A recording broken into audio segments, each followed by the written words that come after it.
ஆனா அன்வர் ராஜா அவர்கள் திமுகவுக்கு போயிட்டாங்க. திமுகவுக்கு போன பிறகு திமுகவினுடைய மொழியை பேசினா தான் திமுக அவருக்கு மரியாதை. அதனால் திராவிட முன்னேற்ற கழகம் செல்வதற்கு முன்பு அன்வர் ராஜா அவர்கள் இந்த கருத்தை வச்சாங்க, இல்லைன்னு நான் சொல்லல. ஒரு ஹிந்து தமிழ் திசையில் 2 வாரங்களுக்கு முன்பு இதே போன்ற ஒரு கருத்தை அன்வர் ராஜா அவங்க வச்சாங்க.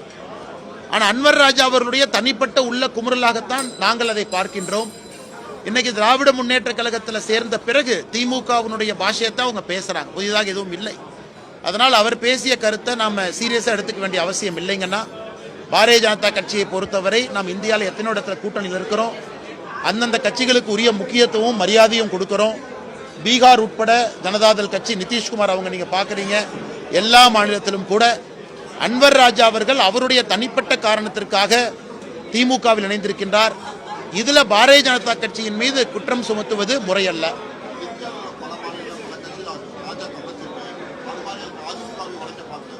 அது அவருடைய தவறான பார்வை, தவறான கற்பனை, தவறான புரிதல். மூன்றுமே அன்வர் ராஜா அவர்களை பொறுத்தவரை தவறான பார்வை, கற்பனை, புரிதல். பாரதிய ஜனதா கட்சி இந்தியாவில் எந்த கட்சியும் உடைக்கல. பாரதிய ஜனதா கட்சியால் எந்த கட்சிக்குள்ளேயும் குழப்பம் வரல. இன்னைக்கு மகாராஷ்டிராவை பொறுத்தவரை ஏக்நாத் ஷிண்டே அவர்கள் உத்தவ் தாக்கரேட்டிருந்து பிரிஞ்சு வர்றாங்கன்னா அவர் ஒரு காரணத்திற்காக பிரிஞ்சு வந்திருக்கிறாங்க. அது நாங்கள் அதுக்கு பொறுப்பு கிடையாது. இன்னைக்கு பீகாரில் எங்களை விட குறைந்தபட்ச எம்எல்ஏக்கள் இருக்கக்கூடிய ஜனதாதள் இன்னைக்கு அவங்க ஆட்சியில் இருக்கிறாங்க. எங்களை விட குறைந்த எம்எல்ஏக்கள், அவங்களோட நாங்கள் எம்எல்ஏக்கள் அதிகமாக இருக்கோம். இருந்தும் நாம முதலமைச்சராக இல்லை. இது இந்தியா முழுவதும் மக்கள் பாரதிய ஜனதா கட்சியை பார்க்குறாங்க. எங்கேயெல்லாம் பாரதிய ஜனதா கட்சி வளர்ந்திருக்கிறதோ எங்களுடைய கடின உழைப்பில் மக்களுடைய அன்போடு மட்டும்தான் வளைந்திருக்கின்றோமோ தவிர எங்களுக்கு எந்த கட்சியும் உடைக்கணும், சிதைக்கணும், அந்த கட்சியை கொடுமைப்படுத்தணும், பிரிக்கணும் என்பது பாரதிய ஜனதா கட்சியின் நோக்கம் இல்லை.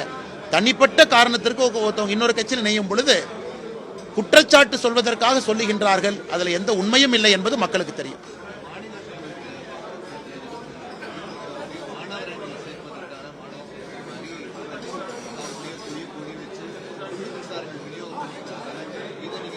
அண்ணா, காலையில் பார்த்தேன் அந்த விஷயத்தை.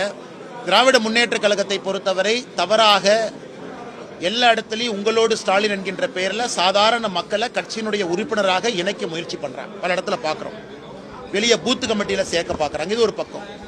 இன்னைக்கு மாணவரணி பொறுத்தவரை அரசு இயந்திரங்களை, அரசு கல்லூரிகளை பயன்படுத்தி அல்லது அரசு உடந்தையோடு செயல்படக்கூடிய தனியார் கல்லூரிகளை பயன்படுத்தி அங்கே மாணவர் சேர்க்கையை, கட்சியினுடைய மாணவர் சேர்க்கையை அதிகப்படுத்துறாங்க.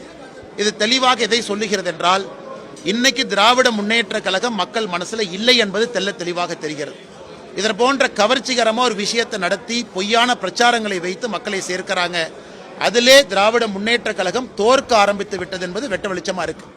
இதை கண்டுகொள்ளக்கூடிய பள்ளி கல்வித்துறை ஒரு பக்கம் சர்க்குலர் போடுறாங்க, என்ஜிஓ கூட அரசு பள்ளிக்குள்ள போகக்கூடாது, என்ஜிஓ போய் பேசக்கூடாதுன்னு ஒரு பக்கம் கடினமான சர்க்குலர். அதனால் நிறைய அரசு பள்ளியில் எத்தனையோ என்ஜிஓக்கள் உள்ள போய் பணி செஞ்சவங்க இன்னைக்கு போகாம வெளியே இருக்கிறாங்க. இன்னொரு பக்கம் அதே அரசு பள்ளி கல்வித்துறையாக இருக்கட்டும், உயர்நிலை கல்வித்துறையாக இருக்கட்டும், இது போன்ற விஷயங்களையே அனுமதிக்கிறாங்க. ஆமாண்ணே, முதலமைச்சர் அவர்கள் வேகமாக குணமடைந்து வரணும். இப்பதான் முதலமைச்சர் அவருடைய குடும்பத்தில் ஒரு சோகமான நிகழ்வு கூட நடந்தது. ஐயா முத்து அவர்களுடைய மறைவு. இன்னைக்கு முதலமைச்சர் அவர்கள் காலையில் பார்க்கும் பொழுது டிவியில் நல்லா தான் இருந்தாங்க. திடீர்னு அதன் பிறகு அவசரமாக ஹாஸ்பிட்டலுக்கு போயிருக்கிறாங்க. நிறைய செய்திகள் வருது. நிச்சயமாக இது ஒன்றும் பெரிதாக இருக்காது. முதலமைச்சர் அவர்கள் பரிபூரணமாக விரைந்து குணமடைந்து வர வேண்டும் என்று எல்லா வல்ல இறைவனை வேண்டிக் கொள்கின்றோம். அவருடைய பணி முதலமைச்சராக தமிழகத்திற்கு வேகமாக வந்து மக்களுக்கு பணி செய்ய வேண்டும் என்று வேண்டிக் கொள்கின்றோம்.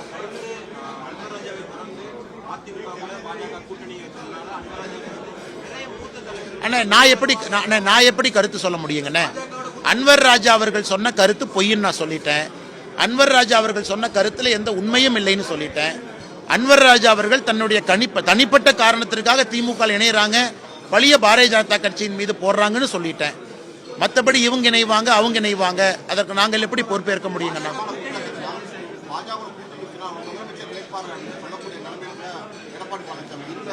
இதுல எந்த குழப்பமும் இல்லைங்கண்ணா. இதை அதிகாரப்பூர்வமாக அமித்ஷா அவர்கள் சென்னையில் இந்த கூட்டணி அறிவிக்கும் பொழுது அதிகாரப்பூர்வமாக தமிழகத்தில் தேசிய ஜனநாயக கூட்டணியினுடைய முதலமைச்சர் வேட்பாளர் தற்போது எதிர்க்கட்சி தலைவராக இருக்கக்கூடிய எடப்பாடி பழனிசாமி அவர்கள் என்பதை தெளிவாக சொல்லியிருக்கிறார். அதை பல இடத்துலையும் சொல்லிக்கிட்டு வர்றாங்க. இதுல எந்த குழப்பமும் இல்லை. ஒரு பத்திரிகை நடத்தின இன்டர்வியூல அவங்க பேரை சொல்லாம போயிட்டாங்க அப்படின்லாம் கிடையாதுங்கண்ணா. அது அன்னைக்கும் தெளிவாக அமித்ஷா அவர்கள் சொன்னார்கள், இன்னைக்கும் சொல்றாங்க. இதுல குழப்பமே இல்லை. முதலமைச்சர் வேட்பாளரை பொறுத்தவரை 2026 தேசிய ஜனநாயக கூட்டணியில் குழப்பம் இல்லை. அது எடப்பாடி பழனிசாமி அவர்கள் எதிர்க்கட்சி தலைவராக இருக்கிறாங்க. அதனால் இதனுடைய அந்த ஸ்பெகுலேஷன் உடனடியாக முடிவுக்கு வரணும். அது அன்வர் ராஜா அவர்கள் சொல்வது பச்சை பொய். அன்னைக்கு அமித்ஷா அவர்கள் அதிகாரப்பூர்வமாக அறிவித்த பிறகு அது எப்படி பாரதிய ஜனதா கட்சி தன்னுடைய முடிவை மாற்றிக்கொள்ளும்? அது எப்படி அமித்ஷாஜி அவர்கள் முடிவை மாற்றிக்குவாங்க? அதனால் இது சுத்த பொய். இதை எங்களுடைய மாநில தலைவர் திரு நயினார் நாகேந்திரன் அவர்கள் பல இடத்துல சொல்லியிருக்கிறாங்க. இருந்தும் நீங்க கேள்வியா கேட்டனால இதற்கு நானும் பதில் சொல்லுகின்றேன்.